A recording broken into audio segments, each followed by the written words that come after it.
Dixit jewellers, Jeevandeep Niwas, bypass road, BCS, Shimla. Himachal Pradesh किसान कांग्रेस के मुख्य प्रवक्ता कंवर रविंदर सिंह को हाल ही में कांग्रेस हाईकमान द्वारा राष्ट्रीय किसान कांग्रेस में सह समन्वयक की नियुक्ति दी है, जिसके लिए रविंदर सिंह ने कांग्रेस नेतृत्व का आभार व्यक्त किया और विश्वास दिलाया कि जो जिम्मेदारी उन्हें सौंपी गई है उसे वे बखूबी निभाएंगे। मंगलवार को राजीव भवन शिमला में आयोजित पत्रकार वार्ता के दौरान उन्होंने प्रदेश और देश की जनता से आगामी लोकसभा चुनाव में कांग्रेस के पक्ष में मतदान करने की अपील की। आज का दिन कई रूप से हमारे लिए ऐतिहासिक है। सर्वप्रथम ये कि मुझे जो कार्यभार मिला है राष्ट्रीय कार्यकारिणी में नेशनल जॉइंट कोऑर्डिनेटर का, ऑल इंडिया किसान कांग्रेस का, उसके लिए मैं शीर्ष नेतृत्व का, चाहे केंद्र में हो या प्रदेश में हो, उन सभी नेताओं का आभार व्यक्त करना चाहूँगा। ज़्यादा समय नहीं लूँगा। कुछ नाम हैं जिनका उल्लेख करना आज बनता है। प्रदेश के नेतृत्व से हमारी अध्यक्षा राजमाता प्रतिभा सिंह जी, आदरणीय MP मंडी, हमारे यशस्वी मुख्यमंत्री श्री सुखविंदर सिंह सुक्खू जी, जो कांग्रेस की सरकार बनने के बाद से हमारी सभी कांग्रेस की द्वारा दी गई गारंटियों का पूरी तरह से क्रियान्वयन कर रहे हैं और उसे पटल पर ला रहे हैं। मैं उनका आभार व्यक्त करता हूं। मैं आभार व्यक्त करता हूं हिमाचल प्रदेश किसान कांग्रेस के अध्यक्ष सोहन वर्मा जी का, जिनका मार्गदर्शन हमें लगातार मिलता रहा है। मैं उन सभी लोगों का आभार व्यक्त करता हूं जिन्होंने हमें किसानों बागवानों के मुद्दों में, किसानों बागवानों की आर्थिकी को सुदृढ़ करने में, प्रदेश में उनका स्तर उठाने में आज तक मदद की है। केंद्र में हमारा शीर्ष नेतृत्व अध्यक्ष श्री मल्लिकार्जुन खड़गे जी, पूर्व में अध्यक्षा रही श्रीमती सोनिया गांधी जी, श्री राहुल गांधी जी, प्रियंका गांधी वाड्रा जी, हमारे राष्ट्रीय अध्यक्ष किसान कांग्रेस के जो भोलाट से MLA भी हैं श्री सुखपाल खेड़ा जी, और मेरे बड़े भाई जो नवनियुक्त कार्यकारिणी में उपाध्यक्ष के पद पे नियुक्त किए गए हैं श्री अखिलेश शुक्ला जी। मैं उनका तहे दिल से आभार करता हूं, क्योंकि उन्होंने हिमाचल जैसे एक छोटे राज्य से और मेरे जैसा एक व्यक्ति जो बहुत छोटी जगह से आता है, ठियोग विधानसभा क्षेत्र में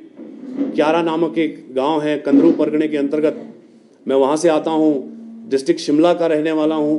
ज़िला शिमला के लिए ये गर्व की बात है कि उन्होंने एक ऐसे छोटे गांव से आने वाले व्यक्ति को राष्ट्रीय कार्यकारिणी में एक ऐसा पदभार दिया कि जिससे मुझे लगता है आने वाले समय में ना ही सिर्फ प्रदेश के किसानों बागवानों के लिए, बल्कि राष्ट्र के कहीं के भी किसान हों, बागवान हों, उन लोगों की आवाज़ को उठाने के लिए हमें एक मंच दिया, एक पद ऐसा दिया जिससे कि हम आगे जा कर के उनकी आवाज़ बुलंद कर सकें, उनके लिए वो लड़ाई लड़ सकें। क्योंकि आप जानते हैं कि किसान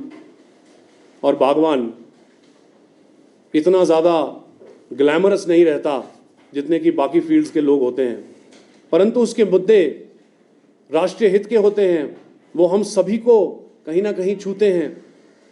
वो गेहूँ उगाए, सेब उगाए, आम उगाए, नींबू उगाए, दाल उगाए, सब्जी उगाए, हम सभी अपने आप को उससे जुड़ा हुआ महसूस करते हैं, क्योंकि कहीं ना कहीं हम सभी उन खाद्य पदार्थों का सेवन करते हैं। पूरे भारतवर्ष में है कि आज की डेट में जहाँ पे भी फसल का उत्पादन होता है उसकी खपत ज़रूरी नहीं कि उसी राज्य में हो।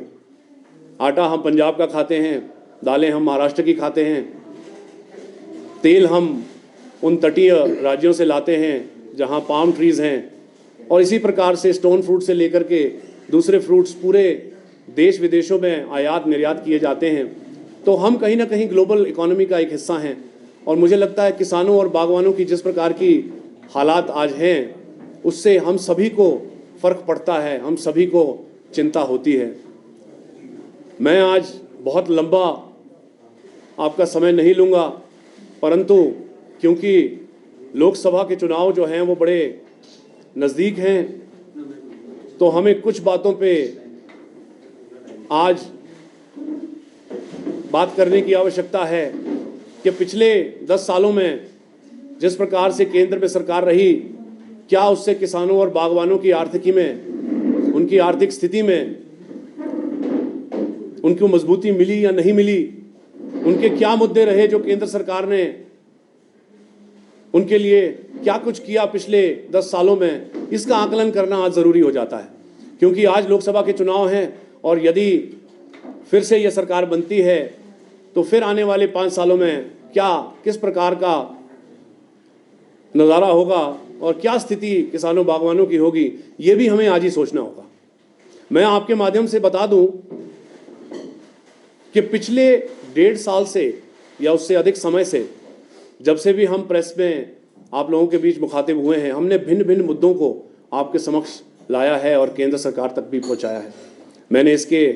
विषय में पत्र भी लिखे, पत्राचार भी हुआ प्रधानमंत्री के साथ भी, परंतु जो मुद्दे थे वो ज्यों के त्यों बने रहे। हमें किसी भी प्रकार की मदद केंद्र सरकार से रियायत के रूप में नहीं मिली, चाहे वो केसीसी में ब्याज की माफ़ी हो, चाहे वो सिंगल सुपर फॉस्फेट खाद के बढ़े हुए रेट हों जिनको वापस करने के लिए हमने गुहार लगाई, चाहे वो इंपोर्ट किए गए एप्पल्स के ऊपर रियलिटरी शुल्क हो जो केंद्र सरकार ने हटा करके इंपोर्ट किया हुआ एप्पल सस्ता कर दिया हमारे बाज़ारों में, वो रहा हो, या फिर इस प्रकार की त्रासदी जो हमने आज तक देखी नहीं थी हिमाचल में हुई, उसके लिए किसी प्रकार का किसानों बागवानों के लिए स्पेशल पैकेज हो। हमने केंद्र सरकार से आज तक जो सुना वो सिर्फ बातें ही सुनी। आदरणीय प्रधानमंत्री जी कहते थे 2015 में कि किसानों की आय हम 2022 तक दुगनी कर देंगे। ये एक ऐसी रेटोरिक है, ऐसी बात है जो सुनने में तो बड़ी अच्छी लगी, परंतु जब 2022 आया तो हमने देखा कि किसानों और बागवानों की हालत बद से बदतर हुई। ऐसे 3 कानून लाए गए